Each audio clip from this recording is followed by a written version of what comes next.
하나님의 말씀 히브리서 11장입니다. 366페이지 히브리서 11장 36절에서 38절 교독하겠습니다.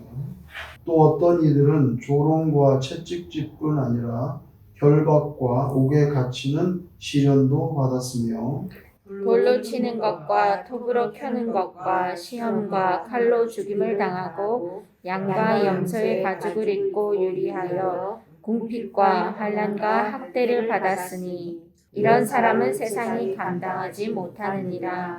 그들이 강야와 산과 동굴과 토굴에 유리하였느니라. 아멘. 유학을 가는 것은 사람만 가는 게 아니고요. 때로 동물도 유학을 가는 경우가 있는데 예를 들면 동물원에 있는 동물들입니다.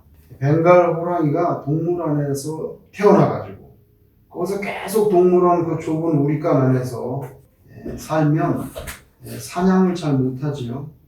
지난번에 보니까 영양 한 마리를 사냥하는데 40분이 걸렸어요. 40분. 그래가지고 어떻게 그 호랑이로서의 자존감을 지키겠어요? 이렇게 해서 남아프리카로 유학을 보냈는데 실제로 중국에서도 보니까 다른 것도 유학을 보내더라고요. 야생을 깨우치게 하기 위해서. 남아프리카로 유학을 보냈다가 다시 돌아올 때 영양을 벵갈오리 호랑이가 사냥하는데 단 20초 만에 사냥을 하게 됩니다. 40분 걸리던 애가 20초 만에 사냥을 하게 되는 거죠. 울타리 속에 가둬놓고 시간 맞춰가지고 먹을 거를 계속 이렇게 시간 맞춰서 던져주는 식. 그렇게 하면 본래의 그 야수적인 본성이 다 사라지는 거죠. 다니엘과 그 친구들이 유다에서 바벨론으로 포로로 끌려왔잖아요. 그리고 철저한 바벨론식 생활과 문화에 적응돼야만 되는 거예요. 이제 여기서 살아야 되니까 어떻게 하겠어요? 돌아갈 길은 없고, 그죠? 이게 적응되도록 그렇게 유도되지만 가장 기본적인 게 일단은 먹는 거잖아요. 그렇게 그 이방 문화, 바벨론 이방 문화는 간단하게 그냥 신앙적으로 말하면 복잡하게 말할 것이 없이 그냥 우상을 숭배하는 문화예요. 그냥 초점만 말하면. 거기 생활과 문화에 적응되도록 끊임없이 유도되지만 도착해가지고 가장 기본인 먹는 것으로부터 거부했던 거. 그 사실 여러분 기억하실 거예요. 다니엘 1장 8절 유명한 말씀이죠. 다니엘은 뜻을 정하여. 아직 청소년이잖아요. 청소년. 다니엘은 뜻을 정하여 왕의 음식과 그가 마시는 포도주로 자기를 더럽히지 아니하리라 하고 이렇게 나옵니다. 여러분 보수적인 유대인들 지금까지도 음식을 가리잖아요. 가리죠. 얼마나 철저히 율법에 맞추어서 식생활하는지 결국에는 이 세상에는 코셔푸드라고 하는 그런 특별한 식생활 문화 코드가 생겨나잖아요. 이제 생겨나요. 계속해서 그걸 지키려고 하니까 호텔에 가거나 식당에 가거나 비행기 타면 때로 코셔푸드 그 코드가 나온단 말이에요. 대단한 거죠. 우리가 그렇게 율법적인 식생활을 그렇게 까다롭게 해야 된다는 게 아니라 그런 정신은 우리 기독교인도 분명히 본받을 만하다. 옛날에 해토피에 보니까 이스라엘에서 장막절을 지키는데 랍비가 돋보기를 들고 시장에 가가지고 검사를 하는 거예요. 자기만의 그런 그 까다로운 규정이 있는가 봐요. 그리고 과일을 들고 돋보기를 쳐다보고 있어. 거기서 이제 불합격 판정 받으면 그 가게에서 못 파는 거예요. 이 세상에서 우리가 자유라고 말할 때는 크게 제가 볼 때는 두 가지입니다. 그건 뭐냐면 먹는 거하고 정치적이고. 우리 인생의 반이에요. 먹는 것으로부터 자유할 수 있다면 우리가 반 정도 자유한 거예요. 그 말은 말하자면 제가 먹는 거에 대해서 이제 막 쌀이 없어가지고 굶고 있다고요. 자유롭지 못하죠. 그죠? 먹는 것으로부터 내가 이렇게 자유할 수 있어야 된다고. 그 굉장히 중요한 자유. 인간의 반은 그 자유예요. 그 나머지 반이 정치적인 자유인데, 그래서 많은 그런 여러 허물도 있었지만, 박정희 전 대통령이 지금까지도 많은 사람들이 기억해 주는 거는 대한민국을 그 먹는 것으로부터 자유할 수 있는 기초를 최소한 놔줬다는 거예요. 그럼 인간 삶의 반은 해결해 주는 거거든요. 그런 문맥이 있잖아요. 얼마나 중요합니까? 다니엘과 그 친구들이 바로 여기에서 그 먹는 것에서부터 이제 이거 걷어내기 시작하는 거예요. 자기 정체성을 거기서 지켜나가는 거죠. 왕실로부터 제공되는 음식은 정말 산의 진미였겠지만 우상에게 드려진 제물이고 그 다음에 율법적인 코드에 맞지 않는 뭐 돼지고기도 나오고 예를 들면은 다 안 맞는 거예요. 성격적으로 볼 때 이건 음식이 아니라 일종의 그 사료가 될 가능성이 높다. 거기서부터 이제 자꾸만 양보하기 시작하면은 나중에 거기 뭐 회당도 없고 성전도 없는데 점점 신앙을 이제는 멀리 신앙을 잃어버릴 가능성이 있는 거예요. 결국에는 먹는 것을 나는 먹는 것은 내가 규정하겠다. 삶의 반에 해당되는 자유를 이미 확보하고 들어가는 겁니다. 굉장히 중요해요. 확보하고 들어가는 거예요. 유대인으로서의 정체성 그렇게 조용히 세워나가는 거죠. 지금 이 다니엘이. 뭐 음식 걷어낸 거 그걸 생각하면 안 돼요. 벌써 바벨론에 도착하자면 먹는 거 나왔는데 거기서부터 이제 태클을 거기 시작하는 거잖아요. 하나님의 백성된 색깔을 지켜내는데 굉장히 조용한 수단이었어요. 여러분 우리가 서구 자본주의 사회 속에 살면서 어쩌면 오히려 신앙적으로는 비유하자면 이 야생 유학 생활 경험하지 못한 동물원 울타리 속에서 자라나는 종이호랑이와 비슷해지는 거죠. 기도, 찬양, 말씀 읽고 전도하고 그리고 섬기고 희생하고 이 신앙인들이라면 당연히 익숙해야 될 신앙적인 기본기 여기에 대해서 우리가 자신이 없는 거죠. 여러분 기독교 덕목 중에 으뜸은 겸손이라고 볼 수가 있어요. 근데 겸손은 그 태도를 말하는 것이지 그렇다고 해서 크리스찬으로서의 그 기본기에 대한 실력 자체를 폄하하는 게 아닙니다. 겸손은 우리가 하나님과 사람들에 대한 그 태도의 문제이고 속알맹이는 실력이 잘 갖추어져야지. 겸손하란다고 무조건 나는 못해요. 그리고 하지도 않고 그건 아니라는 거죠. 21세기 초반기에 살고 있는 우리가 초대교회로 돌아가자. 어떻게 돌아갑니까? 2000년 전에. 예수님을 자신의 구세주로 믿고 섬기고 신앙을 지키려고 감수해야만 했던 엄청난 결단, 수모당하는 거, 희생과 헌신, 이게 돼야 초대교회로 돌아갈 수 있는 거죠. 오늘 본문에 보시면 본질적인 신앙의 야수적인 면이 보입니다. 그 예수님이 나의 구주입니다. 나는 예수님을 믿습니다. 로마 시대는 로마 황제가 신인데요. 사실 신이에요. 근데 황제가 신이 아니고요. 쿠리오스. 그리고 로드. 마이 로드 쿠리오스는 황제가 아니고 예수님이라고. 이 정원 명제 하나를 갖다 세우기 위해서 자기 목을 내놔야 되는 자기의 생과 사를 고개하듯이 넘나들었던 거. 오늘 여기 너무 리얼하게 보이죠. 어떤 이들은 조롱과 채찍질 그 정도가 아니고 결박과 옥에 갇히는 시련도 받았으며 돌로 치는 거, 톱으로 켜는 거. 톱으로 펴가지고 죽었다는 건데 이건 분명히 실제적인 사건일 거예요. 시험과 칼로 죽임을 당하고 양과 염소의 가죽을 입고 유리하며 궁핍, 환난, 학대 받았으니 광야, 산과 동굴과 토굴에 유리하였다.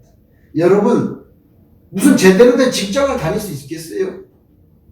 예수 믿는 것 때문에 죽느냐 사느냐인데 지금 직장을 다닐 수 있겠냐고.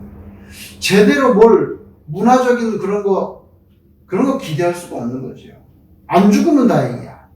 그죠? 보세요. 이 장면, 그 당시 신앙인들의 혈관 속에 흐르는 그 야수성 꿈틀거리는 거. 동물원 안에 있는 그런 벵갈 호랑이 아니고, 진짜 신자들. 우리가 감히 오늘날 생각해 볼 수 없는 그런 야수성이 그들의 혈관 속에 흐른다 이거죠. 세상 사람들이 볼 때 정말 그 당시에 그 생활, 이 사람도 생활 수준이라는 건 제가 볼 때는 원시인이야. 염소의 가죽을 입고 동굴 속에 돌아다니면서. 근데 바로 그런 모습 속에서 이 기독교 신앙은 더 널리 전파되고 많은 영혼 구원이 이루어졌다는 거. 오늘날 우리는 도전적이고 야생적인 우리 이 선조들의 이 복음을 향한 전투적인 그런 신앙 생명력, 이거 거의 다 사실 잃어버렸다는 거죠. 여러분, 우리가 그냥 고상한 종교인, 그죠? 우리가 옷을 깨끗하게 입고 이렇게 좋은 환경에서 이런 고상한 종교인으로서 사는 그런, 거기에 안주하지 않고 신앙적인 야수성을 우리가 회복해야만 초대 교회로 돌아가자, 뭐 이런 게 조금 우리에게 어필이 되는 거죠. 그런 게 없이 어떻게 우리가 초대교회 신앙을 회복하자, 어떻게 회복을 해? 여러분, 언젠가는 요한계시록에서 밝혀주는 대로 종말론적인 현상, 요한계시록에 아주 자세히 써 있잖아요. 종말론적인 현상이 표면적으로 극명하게 그렇게 드러나게 될 때가 분명히 올 것입니다. 우리 때에 올 수도 있지고, 더 세월이 지난 다음에 올 수도 있고, 우리는 알 수가 없어요. 그러나 신자의 영이라는 것은 늘 깨어 있어야 된다. 그건 확실해. 우리 때는 절대로 안 올 거야. 그런 일은 불가능해. 근데 그건 아무도 몰라요. 그죠? 깨어 있어야 되는 거죠. 그래서 여러분들이 말씀하신 그 살레미시, 그 농장의 필요성이 목가적인 수준의 상상력으로 그치겠지만, 어느 시대의 특정 그런 시점에 가면 그런 아이디어가 여러분, 전원식 신앙 생활의 문제가 아니라 사느냐 죽느냐는 생존의 수단으로 우리에게 다가올 그런 역사적인 시점이 언젠가는 온다 이거죠. 우리 때 올지 안 올지 모르지만 염소 가죽을 쓰고 토굴로 가느니 살레미시 농장으로 가는 것이 훨씬 더 좋죠. 네. 여러분, 오늘 본문에 기독교 역사 아주 초창기 모습이죠. 글자 그대로 거칠 것 없이 복음만을 목적하고 살았던 그 초대 교인들의 야수적인 신앙 능력, 이게 나와 있는데, 여러분, 이 사람들은 결국 순교했습니다. 근데 성경에서 뭐라고 말하냐면, 이런 사람들은 세상이 감당할 수 없다. 저는 이 표현이 너무 마음에 들어요. 그냥 쫓기다가 로마의 핍박 아래 죽어갔다, 이렇게 표현할 수도 있는데 절대 그렇게 적어. 이런 사람들은 세상이 감당을 할 수 없는 사람이라 이거예요. 이게 무슨 말인지 아세요? 세상이 감당을 못해서 하나님께서 싹 데리고 가셨다는 거예요. 이 히브리서 이 구절, 세상이 감당할 수 없는 사람이었다는 거. 너무 멋있는 표현이에요. 너무 멋있는 표현이에요. 여러분, 오늘날 그 당시에 로마 제국이라는 입장에서 보면요, 이 사람들, 오늘 본문에 나온 사람들, 톱에 켜서 죽고, 환란과 궁핍 가운데 양과 염소의 가죽을 쓰고 막 토굴로 산속으로 다녔다는 이 사람들은 그 당시 여러분 그 화려하고 번창했던 로마의 문화라고 하는 눈으로 보면요, 간단히 말하면 원시인입니다. 원시인. 그렇지만 오늘날 보세요. 그렇게 대단했던 최고의 로마 문명, 그 어디 갔습니까? 어디 갔습니까, 지금? 고대 과거 유적으로 남아있고, 유일하게 관광산업에 그거 재료로만 쓰지, 현재의 어떤 살아있는 생명력으로 연결되지 못해. 근데 그렇게 핍박받던 복음의 능력, 오늘날까지도 살아서 많은 영혼들을 구하잖아요. 신앙의 세계에서 여러분, 신앙의 세계에서 분명한 것 중에 하나가 뭔지 아세요? 우리가 육신의 편안한 것. 우리가 육신의 편안함을 추구할 때 하나님께서는 분명히 불편해지신다는 거예요. 제가 볼 땐 그래요. 우리가 편한 거를 자꾸 찾을 때 하나님은 불편해지실 가능성이 있다. 그러니까 뭐 우리가 하나님 입장에서 생각을 해야지. 우리가 편한 대로만 생각하고 편한 대로만 이렇게 신앙생활하면은 하나님께서는 더 적극적이고 신앙의 본질을 파악하고 전투적으로 살기를 원하실 텐데 우리는 자꾸만 이렇게 편안한 것만. 그래서 오늘날 교회가 여러분 뭐 그게 잘못됐다기보다 일단 교회를 지으면 요새는 어떤 줄 아세요? 트렌드가?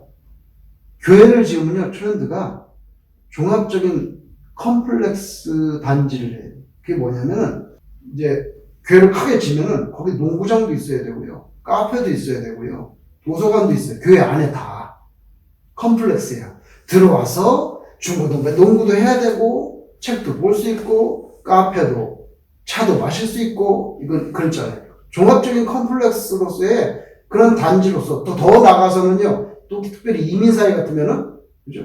뭐 그 지역 사회의 문화 중심지 같은 그래서 또 많은 사람들을 흡입하는 그런 효과를 기대하기 때문에 아예 교회를 그렇게 처음부터 설계를 그렇게 해요. 요새는 설계를 그렇게 생각해요. 근데 한편으로 생각하면 과연 하나님께서 그걸 기뻐하실지 저는 솔직히 자신은 없어요. 언제 하나님께서 성경에서 카페와 뭐 이런 걸 다 구비한 그러니까 뭔지 아세요? 교회에 와서 그냥 다 쉬라 이거예요. 예배도 드리고 밥도 먹고 차도 마시고 농구도 하고 탁구도 치고 뭐 다 그냥 교회 좋은 뜻은 좋은데 굉장히 근데 보세요. 이렇게 반대로 생각하면 되게 편해. 되게 편하다고. 그러니까 많은 사람들을 편하게 해주는 거예요. 그래서 또 교회로 흡입하는 그런 효과도 있고. 그런데 성경적으로 볼 때는요. 맨날 하는 말이 초대교회로 돌아가자 하잖아요.